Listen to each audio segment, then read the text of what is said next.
નાની advice as a friend તરીકે આપવા માંગુ છું કે તમે તમારા પ્રયત્ન ચાલુ રાખજો. મારી એક ફ્રેન્ડ છે, એની એજ છે 34 યર્સ. એ અત્યારે ફોરેસ્ટ ગાર્ડમાં છે, ઠીક છે. હજુ તમારી એજ ઘણી નાની છે, 25, 30, 28, 29 ઇઝ નોટ અ એજ. એજ 35 વર્ષ સુધીની અંદર તમે એઝ અ પ્રિપેરેશન કરતા હોય તો સારું જ છે. તમારું બોડી હેલ્ધી રાખો. 2025, 26, 27ની જે ભરતી આવતી હોય છે, 2 વર્ષની અંદર આવી જશે. એ ભરતી પર થોડું પ્રિપેરેશન કરી અને ધ્યાન આપી અને તમે અત્યારથી જ વાંચવાની, પછી એક નાની મોટી ફિઝિકલ એક્ટિવિટી રાખો, જેમ કે જીમ જોઈન કરો. પોતાની બોડીનો વેટ વધે નહીં, એ બધી બાબતે ખાસ ધ્યાન રાખો. બીજી વસ્તુ કે ફેલ થયા છો તો એનો કોઈ જાતની ચિંતા કરવાની જરૂર નથી. પરમ કૃપાળુ ઈશ્વર છે, એ તમારા માટે ઘણું બધું સારું વિચારીને બેઠો હશે. તો જ તમને ક્યાંક અત્યારે એને ઉભા રાખ્યા હશે કે ઉભા રહો, એના કરતાં પણ હું તમને સારું આપું છું, ઠીક છે. ઘણી બધી મારી બહેનો પણ જે અત્યારે હાલમાં ફેલ થઈ છે, એમને પણ હું એક જ એડવાઇસ આપું છું કે જો કોઈ પણ જાતની નિરાશ થવાની જરૂર નથી. જે પણ ઈશ્વરે વિચાર્યું હશે, ઘણું સારું વિચાર્યું હશે. હમણાં 2-3 એવા કિસ્સા થઈ ગયા કે બાઇક ઉપર ફ્રેન્ડો એક્ઝામ આપવા જતા હતા, એમને પણ ક્યાંક અકસ્માતની રીતે મોત નીપજ્યું છે. 2-3 ફ્રેન્ડો હતા, આઈ થિંક એવું મેં કંઈક વાંચ્યું હતું. પછી એક અટેકના કારણે કદાચ 2 એક્સપાયર થઈ ગયા છે ભાઈઓ. હવે હું એમ કહેવા માંગુ છું કે તમારી નાના મોટી પ્રેક્ટિસ હશે તો તમને કોઈ પણ જાતની તકલીફ નહીં પડે. બીજી વસ્તુ, ગ્રાઉન્ડ બહુ સારા છે, બધા ગ્રાઉન્ડ બહુ સરસ છે. હા, એવી ન્યૂઝો આવતી હોય છે કે સ્ટાફ બહુ સારો છે. મારું એક્ઝામ નડિયાદમાં હતું. મેં સ્ટાફ જોયો છે, બહુ વ્યવસ્થિત પણ નહોતો અને બહુ ખરાબ પણ નહોતો, ઠીક છે. એ એમની રીતના બરાબર હતા. અને ઠંડીનો અભાવ સોલિડ છે, એ આપણે માનીએ છીએ. ઠંડી નડે જ છે રનિંગમાં, એ હું માનું જ છું. કેમ? અને બીજી વસ્તુ, ચીપની વાત કરીએ અત્યારે. ચીપ કોન્ટ્રોવર્સીમાં એક નાની મારી એવી થોડી એડવાઇસ કહો કે મારી એવી કંઈક નાની સમજણ કહું, હું એવું કહું છું કે ચીપમાં ક્યાંક ને ક્યાંક નાના મોટી ભૂલ તો થાય જ છે. ચીપમાં નાના મોટી ભૂલ થાય છે, આ વાતે હું એકદમ શ્યોર છું. કેમ કે ઘણા મિત્રો એવા હતા કે જે લોકોનો ટાઈમિંગ 27 મિનિટ આવી ગયો હતો, પણ એ લોકોએ રનિંગ ખાલી 25 મિનિટ જ કર્યું છે. ફેલ થઈ ગયા, it's okay, no doubt. Fail થઈ ગયા એનો વાંધો નથી, પણ તો બી એમનો જે ટાઈમ આવવો જોઈએ એના કરતાં 2 મિનિટ વધારે જ આવી હતી. અને મેં એ ગ્રાઉન્ડમાં ઓબ્ઝર્વ કર્યું હતું. બીજી વસ્તુ, એક હમણાં ટ્વીટ ઉપર એક મેસેજ આવ્યો હતો. એક સ્ટુડન્ટે એવો ટ્વીટ કર્યું હતું કે સર, મારું રનિંગ ગ્રાઉન્ડમાં આટલું થયું હતું પણ મને ફેલ કરવામાં આવ્યો છે. પછી ગાંધીનગર એને કોઈ અરજી કરી અને અરજીના હિસાબે પછી જે ગ્રાઉન્ડ હતું એની ચીફ વેરિફિકેશન ફરીથી કરવામાં આવી, ફરીથી એનો વિડીયો કેસેટ જોવામાં આવી અને પછી એને પાસ કરવામાં આવે. એટલે આવી ભૂલો ચીપના લીધે થાય છે. હસમુખ પટેલ સાહેબને હું આ કાને દોરું છું કે સર, આ ચીપના લીધે ક્યાંક ને ક્યાંક મિસઅન્ડરસ્ટેન્ડિંગ સ્ટુડન્ટો વચ્ચે પણ છે અને એક નાની કોન્ટ્રોવર્સી છે ને છે જ. કેમ કે અમારું રનિંગ ચાલુ થયું હતું 19 મિનિટે અને જ્યારે બધાનું રનિંગ પત્યું 45 મિનિટે બધાનું રનિંગ ફિનિશ થઈ ગયું હતું, તો પણ અમુક સ્ટુડન્ટો એવા હતા કે જેમનો 27, 26 નો ટાઈમ આવ્યો. 26 આવે, whatever, doesn't matter. Matter is 27. કેમ કે 19 મિનિટ, 19 મતલબ સમજો કે 4:19 ચાલુ થયું હતું, સોરી 6:19 અને 6:45 પતી ગયું હતું. તો ડઝન 26 મિનિટનો ટાઈમ આવે એ ઇનફ છે કે ચલો ફેલ થઈ ગયા, 26 મિનિટનો ટાઈમ છે. પણ ઘણા સ્ટુડન્ટોને 27 મિનિટ આવ્યા હતા. એ ચીપના લીધે ક્યાંક ને ક્યાંક ભૂલો તો છે જ. અને ઘણા વિદ્યાર્થી મિત્રોને હું એમ પણ કહેવા માંગુ છું કે તમે પાસ થઈ ગયા છો તો પ્રિપેરેશન ચાલુ કરી દેજો. મેથ્સ, રીઝનિંગ જે તમારું કંઈક નથી શેર થતું, નથી ફાવતું, કંઈક તમે ભણી લેજો. કાં તો યુટ્યુબ પર ઘણા બધા એવા વિડીયો છે જ કે જે તમને હેલ્પફુલ રહેશે. અને જેમને એક્ઝામ બાકી છે, જે રનિંગની, હું એમને પણ ફ્રેન્ડલી કહું છું કે પ્રિપેરેશન એકદમ શાંતિથી વ્યવસ્થિત કરજો. તમારું રનિંગ નજીક છે તો કોઈ જાતની ઉતાવળ કરશો નહીં. આરામ કરવા જેવો લાગે તો કરી લેજો.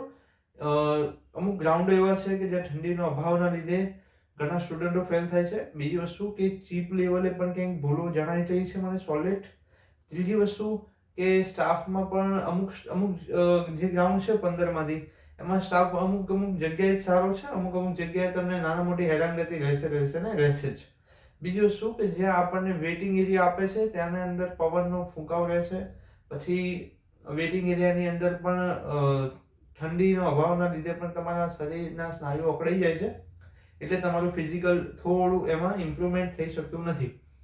અને હાલમાં મારું ગ્રાઉન્ડ નડિયાદમાં હતું હવે એમાં થાય છે એવું કે મારું ગ્રાઉન્ડ નડિયાદમાં હોવાથી એક જલારામ મંદિર છે ત્યાં હું રોકાયો હતો. મારું 24-58 ની અંદર મેં ક્લિયર કર્યું છે.